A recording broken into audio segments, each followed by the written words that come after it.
Olá, povo de Deus! Estamos iniciando a nossa live das 20 horas em ponto. Nós estamos estudando o livro do Apocalipse. Nós estamos no módulo de número 9, na parte de número 4. Renato, seja bem-vindo.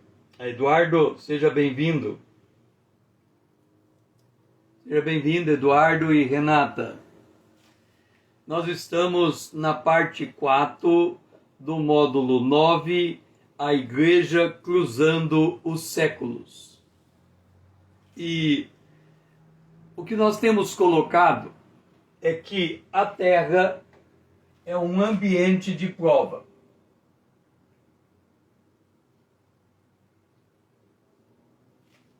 Por que que nós estamos dando esta ênfase de que a Terra é um ambiente de prova? Muitos que vêm a Cristo, boa noite, Eduardo. Muitos que vêm a Cristo, eles querem sentir segurança em Cristo. Ok, nós temos absoluta segurança em Cristo. Ocorre que quem busca essa segurança em Cristo, ele quer que essa segurança seja uma segurança no seu entorno. E aí vem o erro. Porque segurança em Cristo não se confunde com a segurança do entorno. Segurança em Cristo não corresponde necessariamente a uma vida próspera, a uma vida cheia de saúde, a uma vida circunstancialmente feliz nesta terra. Ora, quando Jesus disse, as portas do inferno não prevalecerão contra a igreja, ele não está livrando a igreja do perigo. Ele está dizendo que mesmo que ela entre em um ambiente de perigo, e mesmo que ela venha a morrer por testemunho de Jesus, ela sendo fiel até a morte, receberá a coroa da vida. Então, aquilo que de fato nós temos em Cristo é para a vida vindoura. Não que nós não possamos ter vitórias no presente, mas nós não podemos confundir vida vitoriosa com uma vida isenta de luta, porque não é assim que funciona no reino de Deus. No reino de Deus nós temos tribulações. É por isso que no final da parte 3 nós estávamos falando sobre o despertar, porque muitos estão dormindo com o inimigo. E aí nós temos diversas passagens que demonstram que a igreja está inserida num ambiente inóspito, num ambiente perigoso. Ok? Bom, dormindo com o inimigo. Entenda, quando Jesus, o Senhor, escreve a primeira carta à igreja de Éfeso, ele dá uma advertência. Ele diz, olha, dentro da igreja de Éfeso, existe a doutrina dos nicolaítas. Os nicolaítas estão inseridos no seio desta igreja.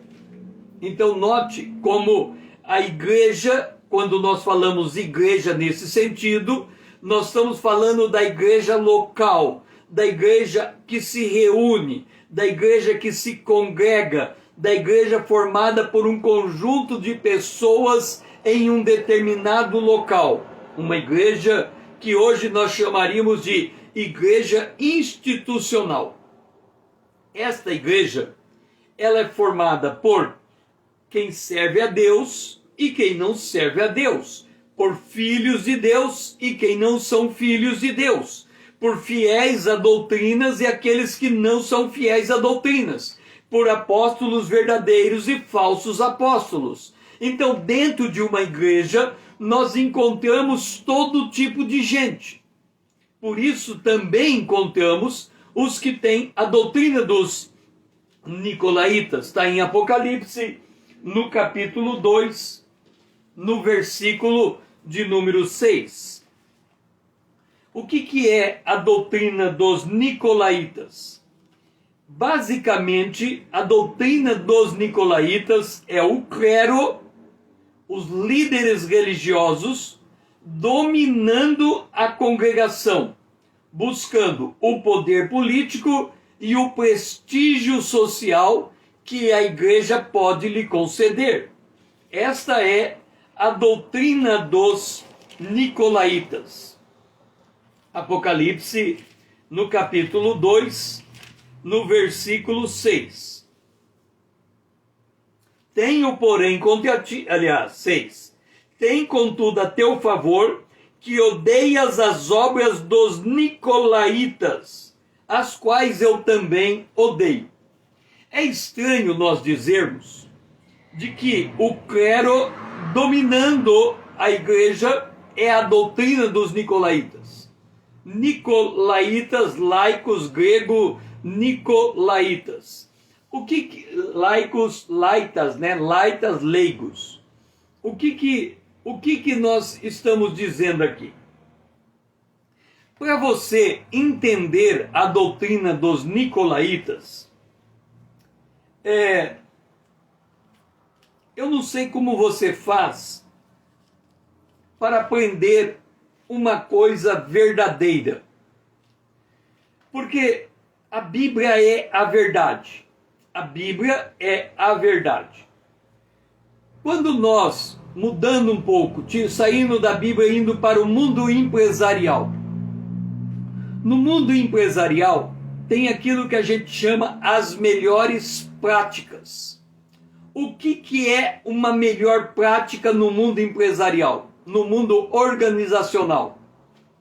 É uma prática de algum processo de negócio que já foi testado em muitos lugares com prova de sucesso e que, se você aplicar no teu negócio, você será bem sucedido. Isto são melhores práticas. Então, o que as empresas elas fazem?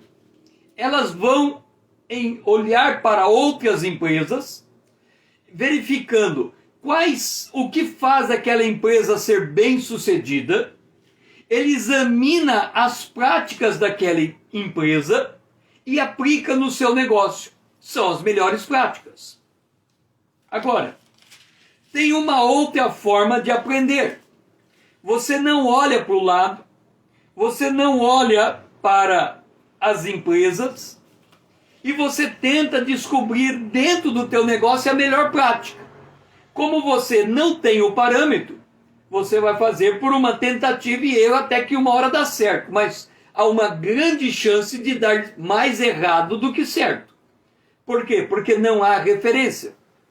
Então, nós olhamos para todas as igrejas que estão em nossa volta. Olhamos para os líderes, os pastores dessas igrejas. E aí vem a pergunta: como é que sabemos que esses líderes não estão adotando a doutrina dos nicolaítas? Como sabemos que esses líderes, eles são líderes com um coração segundo o coração de Deus, como foi Davi? Como que a gente consegue descobrir isso? Indo para a Bíblia e encontrando o padrão de liderança cristã. Porque existe um padrão. Por exemplo, 1 Pedro capítulo 5, versículo 1 em diante.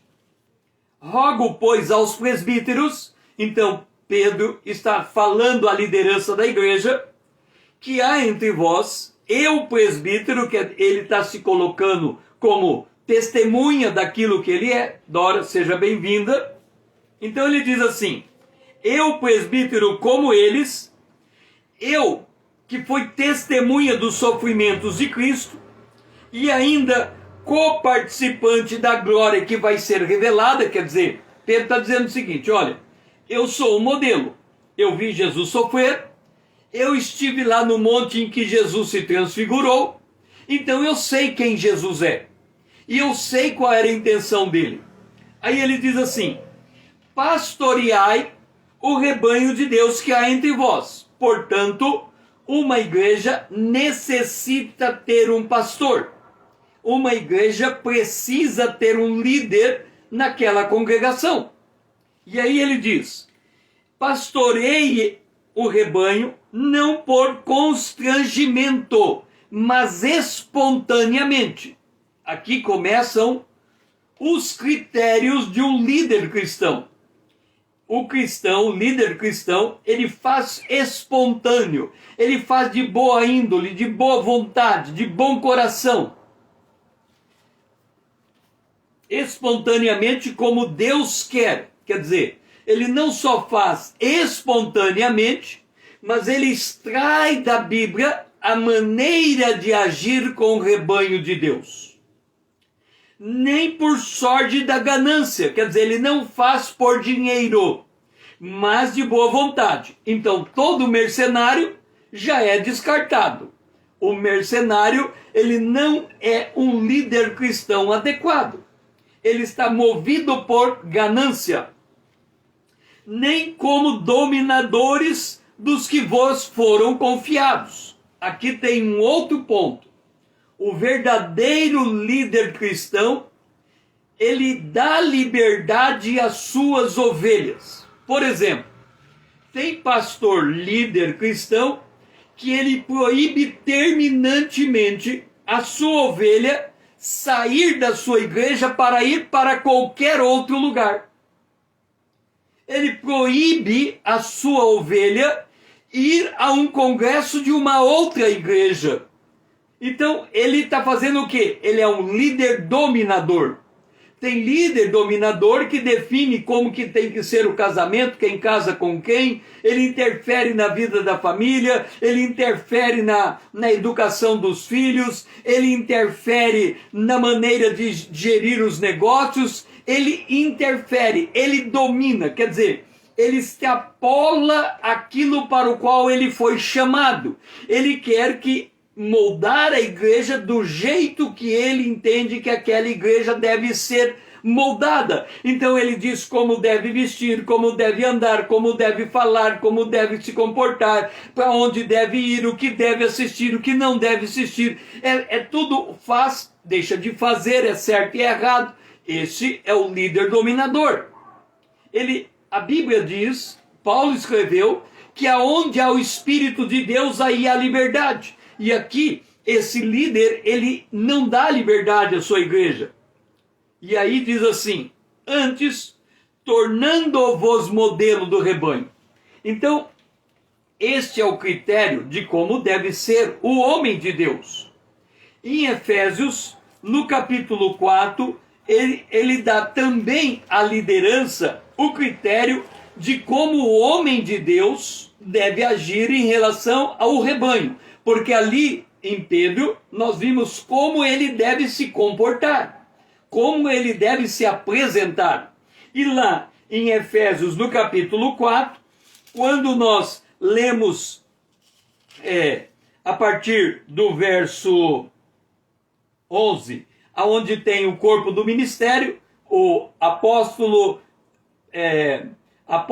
profeta, evangelista, pastor e mestre. Nós temos aqui o corpo do ministério. Qual é o objetivo do corpo do ministério? O objetivo é o aperfeiçoamento dos santos para desempenho do serviço dos santos, para edificação do corpo de Cristo. Quer dizer, muitos líderes cristãos, eles centralizam a vida da igreja no púlpito. Para ele, o púlpito é o lugar mais importante, mas ele já está lá. Ninguém ocupa o púlpito senão ele. Então não há lugar para os membros da sua igreja desenvolver o ministério cristão. Agora, então ele centraliza nele e todo mundo se volta para ele, quando na verdade ele deveria centralizar o seu ministério no treinamento do cristão para ele desenvolver o seu ministério fora da igreja, ou no seu ambiente de trabalho, ou aquele que quer trabalhar com drogado, ou aquele que quer trabalhar com mendigos, ou aquele que quer trabalhar no hospital, ou aquele que quer trabalhar em N diferentes áreas. Na área da música, quer dizer, uma verdadeira igreja em que a liderança desenvolve o ministério dos cristãos, os cristãos descobrem o seu próprio ministério, descobrem o seu espaço de atuação. Eles têm liberdade para avançar e ganhar o mundo para Cristo. Essa é a diferença. Então temos aqui dois critérios quando o líder cristão não é adepto da obra dos nicolaítas. É quando ele é modelo de Cristo e quando ele desenvolve o ministério dos membros da igreja para que esses encontrem o seu lugar na obra de Deus. A igreja de Pérgamo. A igreja de Pérgamo tinha a doutrina de Balaão. E qual era a doutrina de Balaão? Induzir o povo de Deus à idolatria e à prostituição. Quer dizer, pode viver em pecado, que isso não vai fazer mal nenhum. E pode ter ídolos, que isso não vai afetar a sua vida espiritual. Quem foi Balaão? Eu estou sendo mais rápido, porque depois, quando formos em cada igreja, nós vamos olhar de novo esses personagens. Quem era Balaão? Balaão era aquele que o rei Moabe contratou para amaldiçoar Israel. Ele tentou amaldiçoar, Deus transformou a maldição em bênção. Ele percebeu que não cabia maldição contra o povo de Deus, e aí ele infiltra o inimigo por dentro, ou seja, ele corrompe o povo de Deus para que o povo de Deus feche as portas para Deus e se volte para o mundo. Basicamente, essa é a doutrina de Balaão. É aquele que está sempre te chamando. Não, vem aqui, vamos para isso, vamos para ali, vamos fazer isso, vamos fazer aquilo. Isso não prejudica nada, nós podemos ter um... Então, esta é a doutrina de Balaão. Você pode viver o estilo de vida que você quiser, que Deus não se importa com o teu estilo de vida. Desde que você tenha Cristo no coração, o resto está garantido. Doutrina de Balaão. A igreja de Tiatira, que é a quarta igreja, nós falamos Éfeso, a primeira igreja, Pérgamo, a terceira igreja, e Tiatira, a quarta igreja, tinha a doutrina de Jezabel. A doutrina de Jezabel, ela é... Vamos voltar. A doutrina de Balaão é levar a idolatria e depois a prostituição. A doutrina de Jezabel é levar a prostituição e depois a idolatria. Ambos trabalham com o mesmo objetivo, apenas inverte a ordem das coisas. Balaão, primeiro, faz idolatrar alguma coisa e leva à prostituição. A Jezabel faz cair em prostituição e leva para a idolatria. Então, é também uma falsa doutrina inserida dentro da igreja. Nós não estamos falando de algo que está no mundo. Nós não estamos falando de algo que você encontra no meio da rua. Nós estamos falando de algo que você tem que conviver dentro da igreja cristã em que você congrega, e você tem que discernir essas coisas no meio em que você está. Nós temos então a igreja de Pérgamo, que é a terceira igreja. E lá tinha um indivíduo chamado Antipas, que era o modelo de um cristão fiel e vigilante. Um cristão fiel e vigilante é um cristão que não caía nestas coisas. Agora, deixe-me dizer uma coisa para você. Presta bem atenção. É praticamente impossível ser um cristão ao modelo do que é um cristão na Bíblia sem capacidade cognitiva. De novo, é impossível ser um cristão de acordo com o modelo da Bíblia sem ter capacidade cognitiva. Aí você vai dizer, César, pera lá. E o Espírito Santo, aonde fica? Deixe-me dizer uma coisa. O Espírito Santo habita em todo aquele que é nascido de novo. Ponto. Eu nasci de novo. Você nasceu de novo. Nós temos o Espírito Santo. Ele está dentro de nós. Ok? O Espírito Santo, ele tem uma especialidade extraordinária.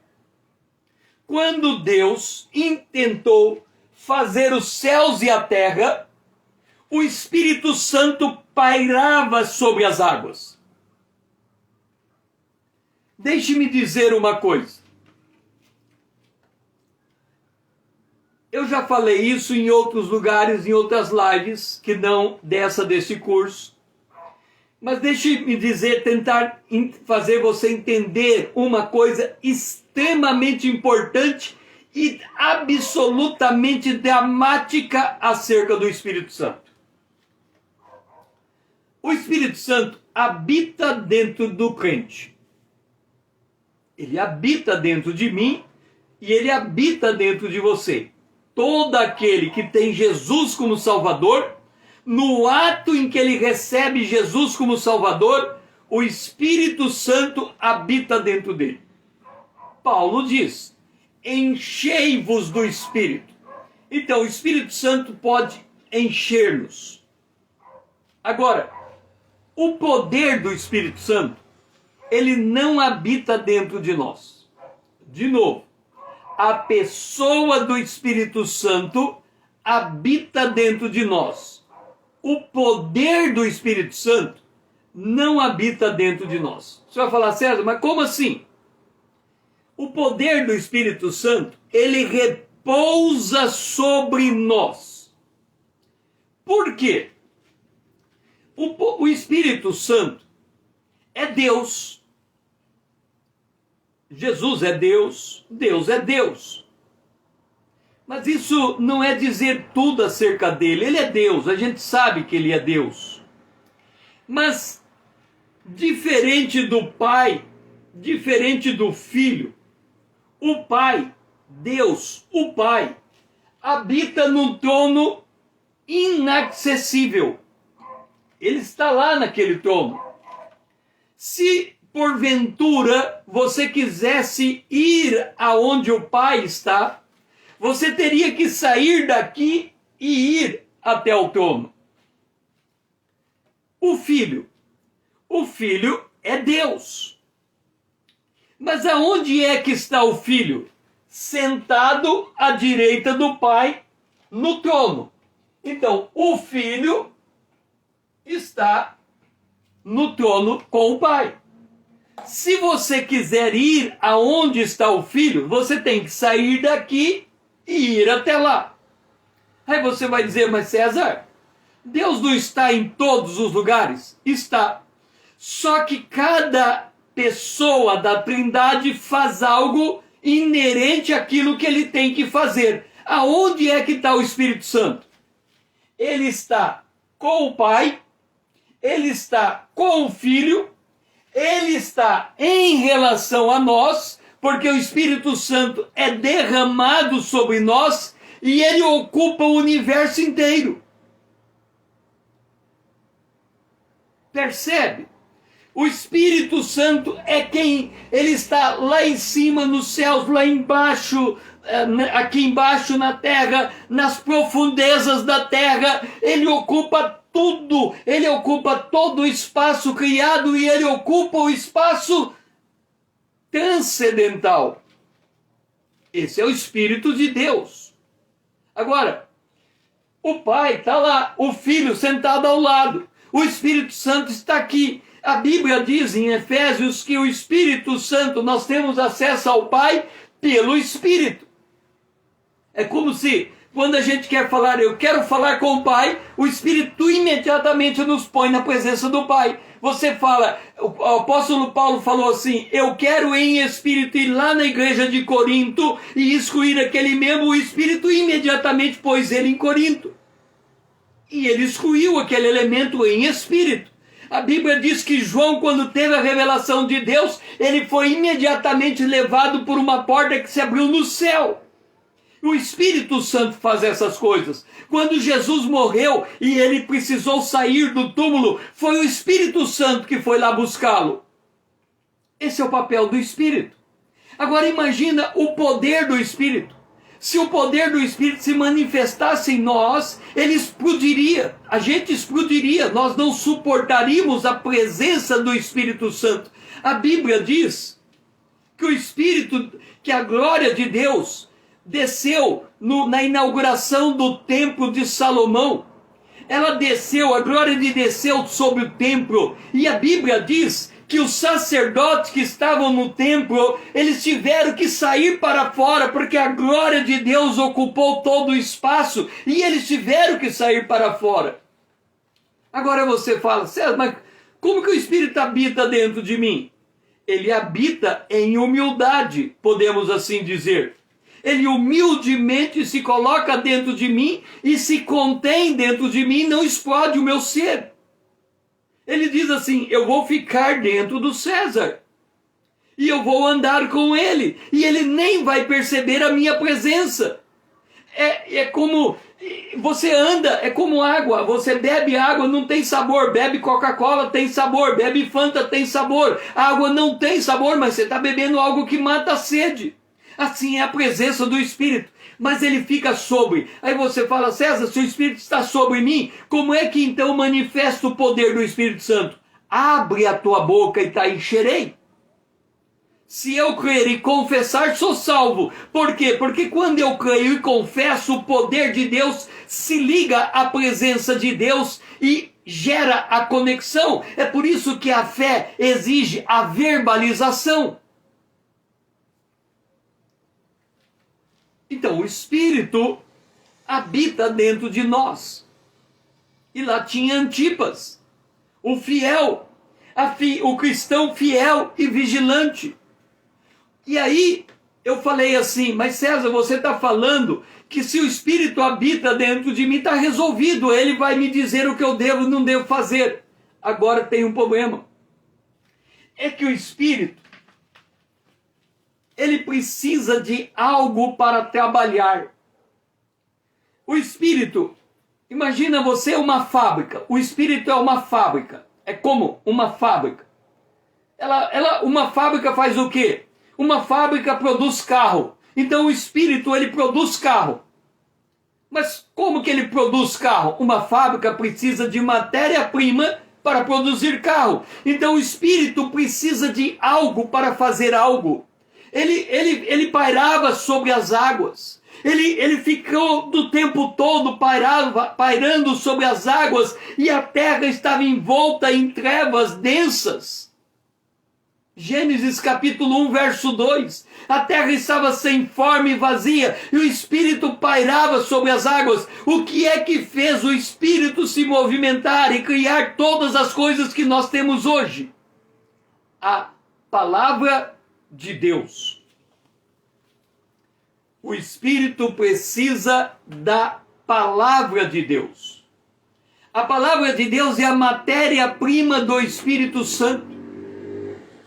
Tem gente que diz assim, não, eu não preciso aprender a Bíblia, eu não preciso manejar a Bíblia, eu vou abrir e o Espírito Santo vai me iluminar. Ele não ilumina dessa maneira. Ele precisa da palavra. Mas você vai dizer, mas César, eu abri a Bíblia aqui, ó, o Espírito não vai me dar inspiração para eu falar o que está aqui? Não vai dar. Por que que não vai dar? Porque quando Satanás foi tentar Jesus, ele abriu a palavra de Deus e leu a palavra de Deus, e Jesus combateu ele com a palavra de Deus. E aí eu pergunto, se alguém falar para você, disser assim, pula desse monte porque os anjos vão te pegar, está escrito em tal lugar, você vai pular. A palavra de Deus diz, os anjos vão te pegar. Jesus disse não. A palavra também diz, não tentarás o Senhor teu Deus. Era palavra contra a palavra. Satanás, ele conhece a palavra de Deus. Então, eu já conheci pessoas que diziam o seguinte, eu tenho o Espírito Santo. Ah, tenho. E como é que você lê a Bíblia? Eu só leio o versículo que o Espírito Santo me leva a ler. E aí ele diz assim: hoje o Espírito Santo falou para eu ler o Salmo 79, verso 2. Eu leio. Aí eu terminei de ler, não vou ler o 3. Por quê? Porque o Espírito Santo vai me levar para um outro texto. Como que eu vou saber que o Espírito Santo está fazendo isso? Porventura o Espírito Santo tem medo de você ler o verso 2, 3, 4, 5, 6? O apóstolo Paulo diz que nós temos que manejar bem a palavra da verdade. Os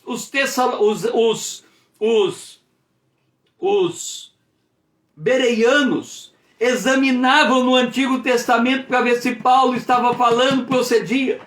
Paulo disse: se eu pregar um evangelho diferente desses que eu já preguei, seja anátema. A Bíblia diz, o profeta disse: o meu povo foi destruído porque lhe faltou o conhecimento. Jesus disse: conhecereis a verdade vos libertará. Então, quando nós estamos dentro de uma igreja, entenda uma coisa: o membro da igreja é tão responsável pela verdade que ele crê, quanto o pastor pela verdade que ensina. Um cristão é tão responsável por aquilo que ele crê, quanto o pastor é pelo que ensina. Se o pastor ensinar uma coisa falsa, o crente não pode receber. Se o pastor ensinar algo verdadeiro e o crente estiver com falsas doutrinas, ele não recebe o que o pastor entrega. Aqui nós temos um plug para colocar numa tomada. Um polo é negativo, outro polo é positivo. O Espírito Santo está do lado de cá. A palavra de Deus está para o lado de cá. É quando colocamos na tomada que a energia acende.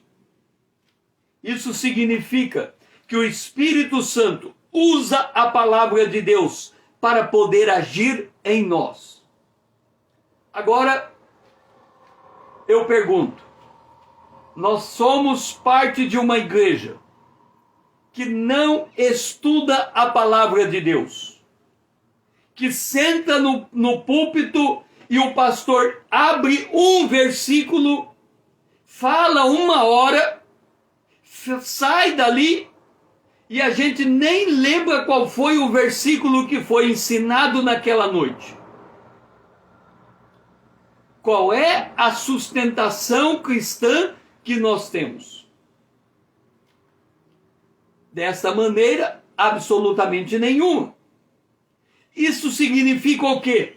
Significa, e vamos lá abrir em Efésios no capítulo 4, quando eu falei que a obrigação do pastor é ensinar a verdade. Antipas era um crente cristão fiel e vigilante.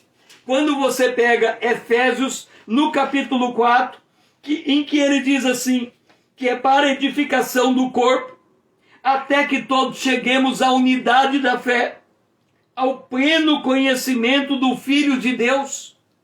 Aí ele vai e diz no verso 14, para que não mais sejamos como meninos, agitados de um lado para o outro, elevados ao redor por todo o vento de doutrina, pela artimanha de homens, pela astúcia dos que induzem a erro.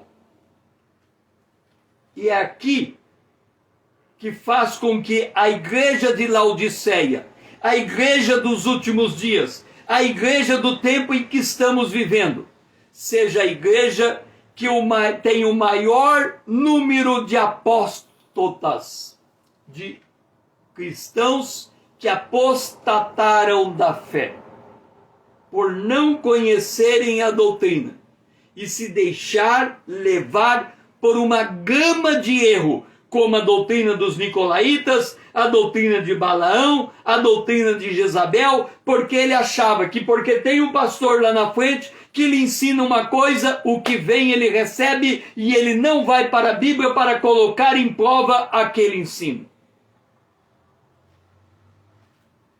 Isso dá margem a uma grande operação de erro. E quando nós formos avançar sobre a história da igreja cruzando os séculos, nós vamos chegar a uma conclusão. Será que sobrou igreja na terra?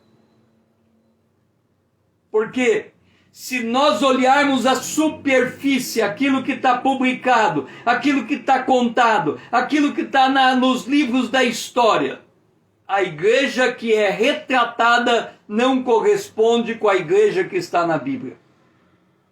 É por isso que a Bíblia diz, Jesus disse, ou Jesus se apresentou a João como o que tem os 7 candeeiros à sua volta e os anjos na sua mão direita. Os anjos da igreja na sua mão direita. Significa que ele edifica o seu povo e aquilo que aparece na superfície não é o que Deus está fazendo. Aquilo que nós vemos na superfície aparentemente é uma bravata.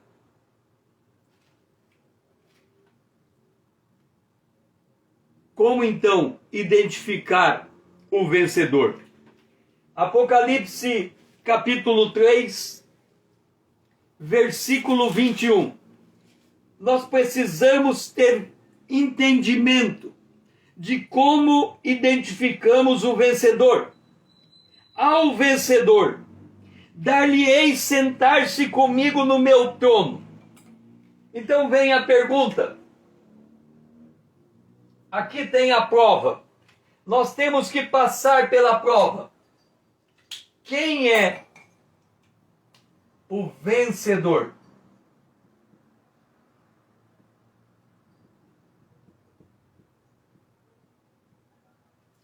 Quem é o vencedor? Nós precisamos nos identificar com os vencedores. Porque quando lemos o Apocalipse, no capítulo 2, a primeira carta, no versículo 7, ao vencedor, para a igreja de Éfeso. Na igreja de Esmirna, no capítulo 2, no versículo 11, o vencedor. Em Pérgamo, no capítulo 2, no versículo 17, ao vencedor. Em Tiatira, no capítulo 2, no versículo 26, ao vencedor. Apocalipse, capítulo 3, igreja de Sardes, versículo 5, o vencedor. Apocalipse, capítulo 3, versículo 12, ao vencedor. Igreja de Filadélfia. Igreja de Laodiceia, capítulo 3, versículo 21, ao vencedor. Em todas as igrejas, se tem algo de comum a todas as igrejas, é a identificação do vencedor. Este será arrebatado, este anda com Deus, este é tratado por Deus, este é disciplinado por Deus, este encontra a graça de Deus, este é nascido de novo, este é o vencedor. Nós temos que aprender a identificar o vencedor, porque se nós não soubermos identificar o vencedor, como é que nós saberemos quem nós somos? O apóstolo Paulo, ele faz essa pergunta em 1 Coríntios, no capítulo de número 13, no versículo 5 e 6. Paulo diz assim: examinai-vos a vós mesmos, se realmente estáis na fé. Provai-vos a vós mesmos. Ou não reconheceis que Jesus Cristo está em vós? Se não é, que já estáis reprovados. Já estáis reprovados. Mas espero reconheçais que não somos reprovados. César, que história é essa? Você está dizendo que nós temos que identificar o vencedor? Paulo está dizendo que a gente tem que examinar a nós mesmos. E Paulo está dizendo que não há condição de sermos reprovados. Então por que nós precisamos saber que somos o vencedor? Por que nós precisamos nos identificar como vencedor? Por que nós temos que examinar a nós mesmos? O vencedor, ele tem uma característica. E nós temos que encontrar a característica desse vencedor. Quem é o vencedor? Abra a sua Bíblia em Efésios, no capítulo de número 4, no capítulo de número 1, no versículo de número 4. Eis o vencedor. 4. Assim como nos escolheu nele, antes da fundação do mundo, para ser santos e irrepreensíveis perante ele e em amor. O vencedor é aquele que foi escolhido. A palavra está dizendo antes da fundação do mundo.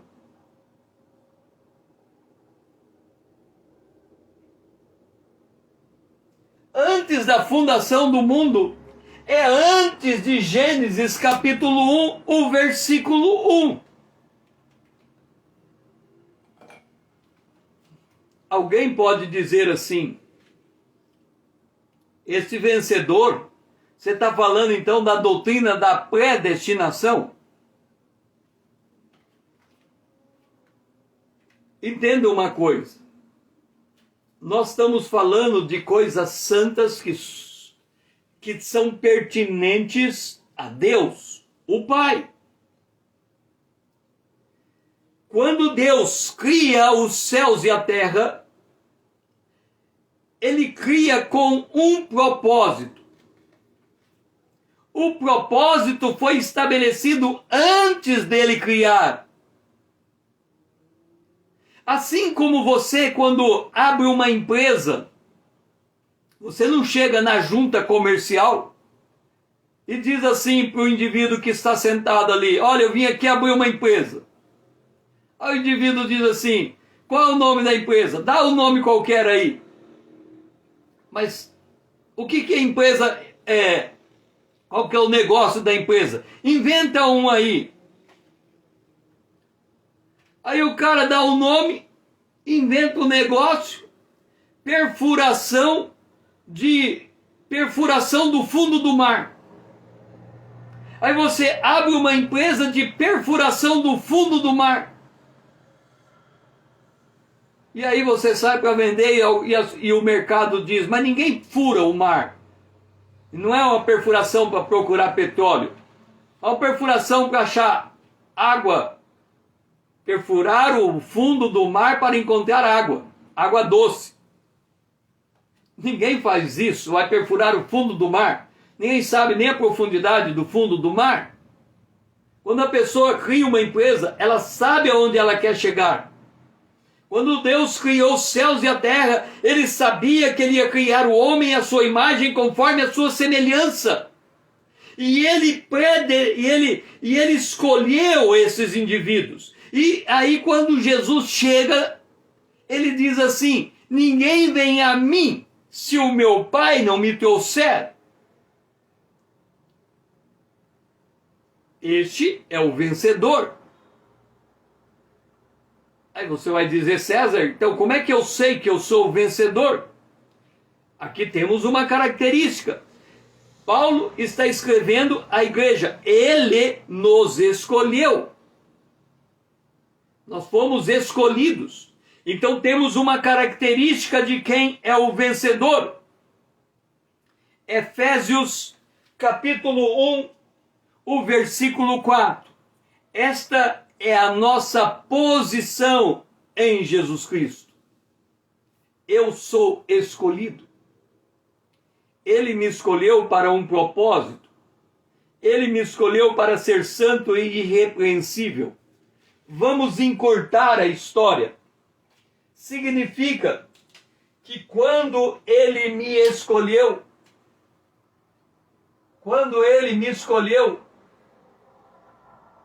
ele podia imediatamente me colocar, não arrebatado, porque o arrebatamento ainda não aconteceu, mas ele poderia ter tirado instantaneamente a minha vida, me reservando para o dia da ressurreição, porque ele me escolheu para ser santo e irrepreensível. E a minha irrepreensibilidade do ponto de vista humano é quando o meu corpo estiver glorificado e eu ressurreto.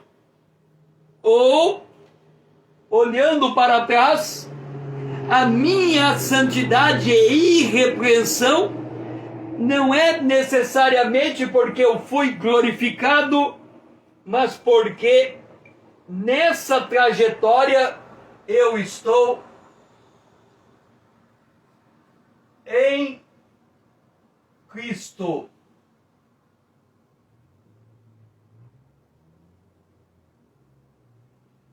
Eu estou em Cristo. A minha santidade e a minha irrepreensão é porque eu estou revestido de Cristo Jesus. Esta é a minha posição.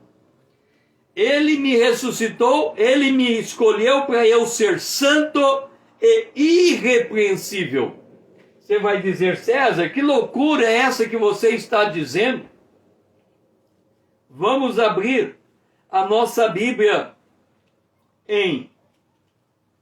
aos Efésios, aos Romanos, no capítulo 3, quando Paulo fala da justificação pela fé.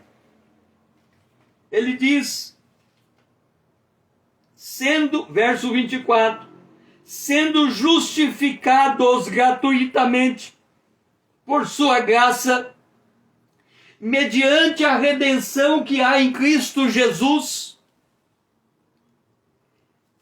Ele continua no capítulo 4 e vai dizer o seguinte: bem-aventurado aquele cujas iniquidades foram perdoadas. Eu sou santo e irrepreensível, porque quando eu aceitei Jesus, o meu pecado foi perdoado, o seu pecado foi perdoado, e isso te deu a santidade. Mas ele não fez só isso.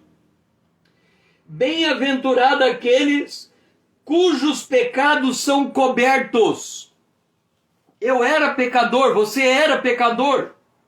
Mas assim como essa roupa, essa blusa está revestindo, cobrindo o meu corpo aqui, Jesus está me cobrindo diante de Deus. Então, quando Deus olha para mim, ele enxerga Jesus no meu entorno.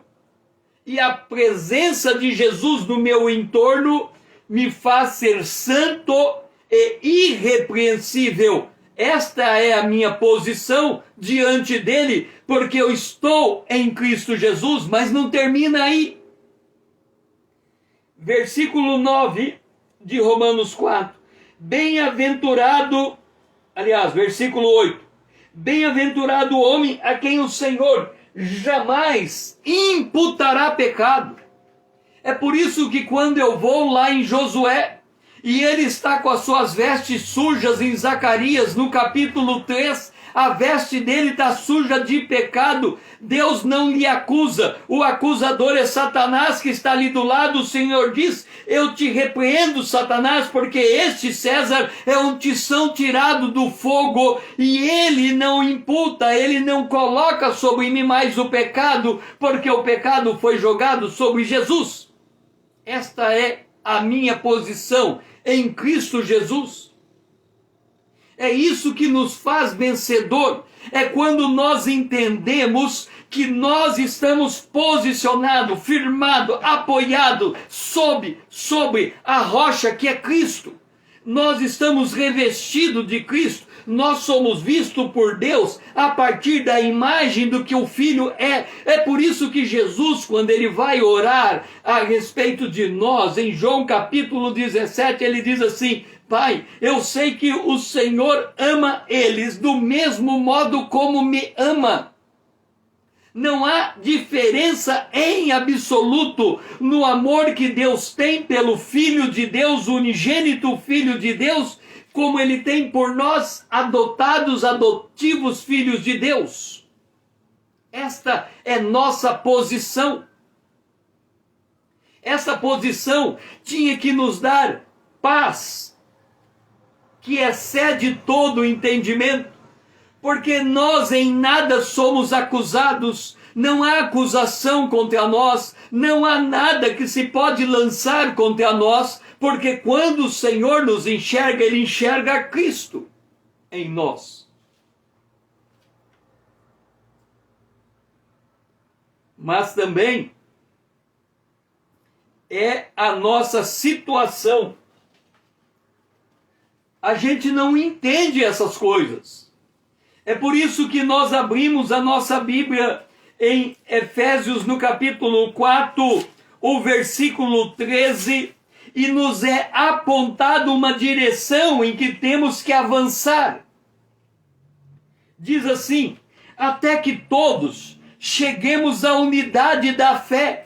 É por isso que Paulo, ele vai para Roma, em Romanos, no capítulo de número 1, ele chega em Roma e ele diz assim: porque muito desejo ver-vos, Romanos 1, 11, a fim de repartir convosco algum dom espiritual, para que sejais confirmados. Isso é, para que em vossa companhia reciprocamente nos confortemos por intermédio da fé mútua, vossa como minha.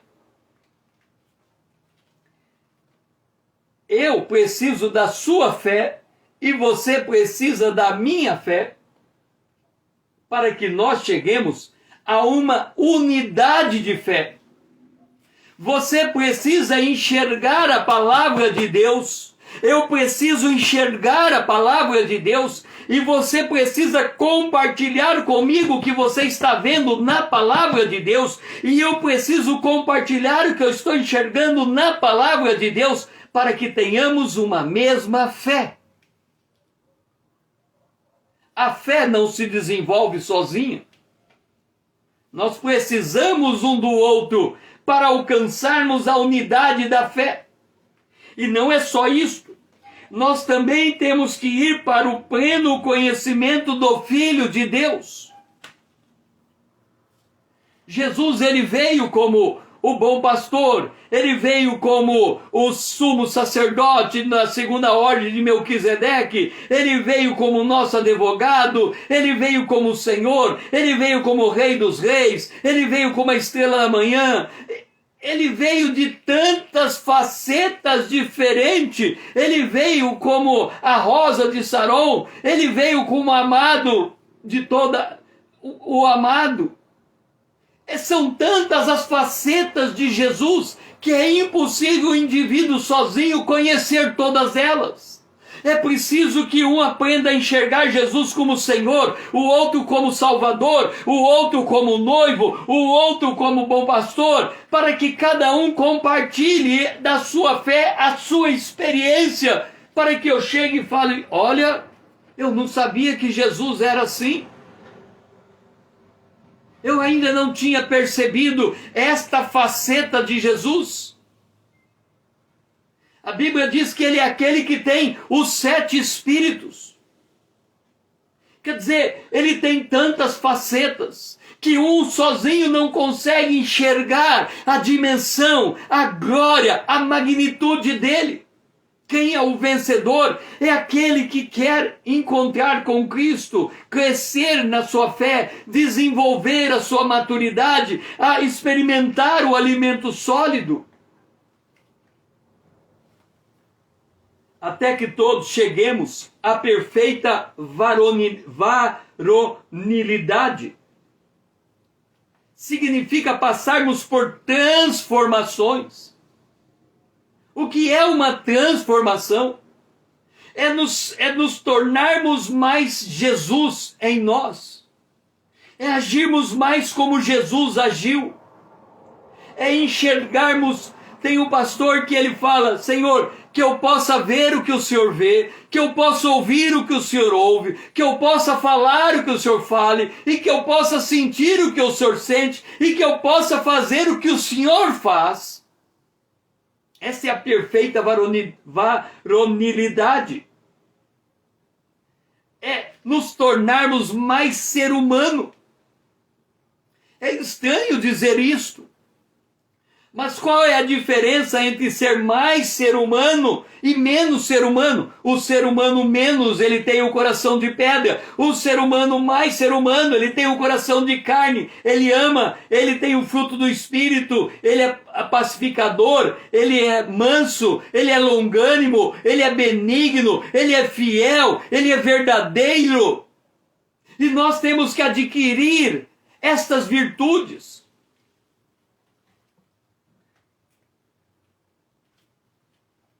Deixe-me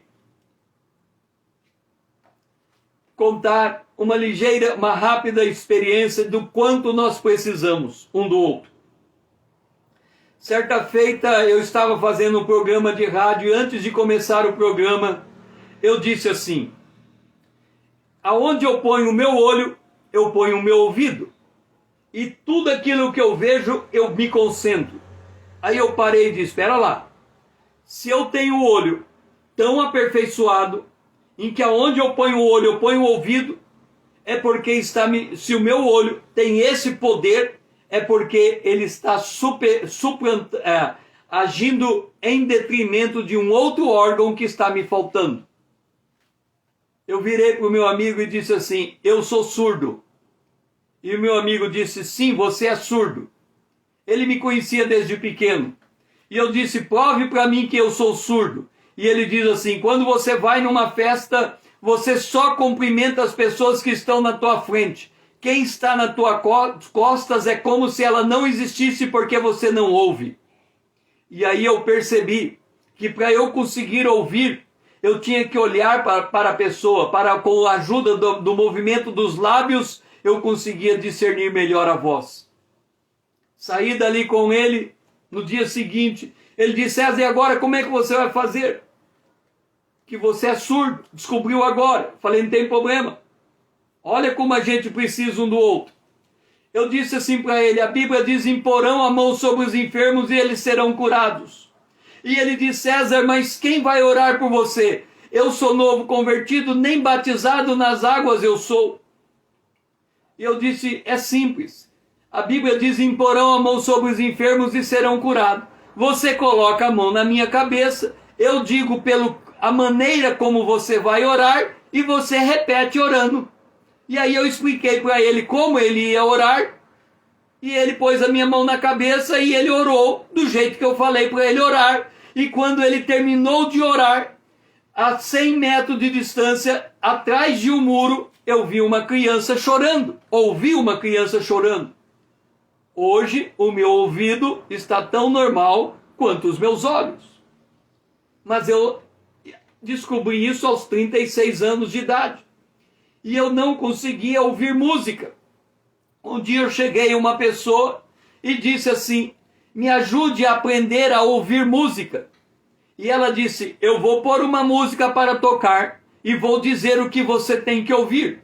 E ela pôs uma música para tocar e ela disse: você está vendo agora o violão, ouvindo o violão? Estou ouvindo. Está ouvindo a bateria? Eu parava, estou ouvindo. Está ouvindo isso? E aí ela ia colocando os instrumentos e eu ia percebendo os instrumentos da música. Eu precisei de alguém orar por mim e eu precisei de alguém que entendia de música para eu começar a aprender a ouvir música. Nós precisamos de um dos outros. E assim nós terminamos a nossa live de hoje. Amanhã vamos retornar nesse ponto, às 20 horas em ponto, se o Senhor assim nos permitir. E que possamos entender a nossa posição e a nossa situação para sabermos como vencer. O que nos qualifica como vencedor. Renata, Eduardo, Dora, foi muito bom ter vocês aqui comigo. Se você ainda não faz parte do Instagram, venha me seguir para tornar essa conta relevante para que outros se aproximem. Pegue esse aviãozinho, marque todos os seus amigos, marque um amigo que precisa dessa mensagem e mande para ele esse vídeo. Me ajude a despertar o povo de Deus. Nós precisamos nos aprofundar na palavra do Senhor, nos conhecer em Cristo, conhecer a nossa posição em Jesus Cristo. Foi muito bom ter você comigo. Que você tenha um restante de dia abençoado na presença de Deus e que o Senhor seja louvado.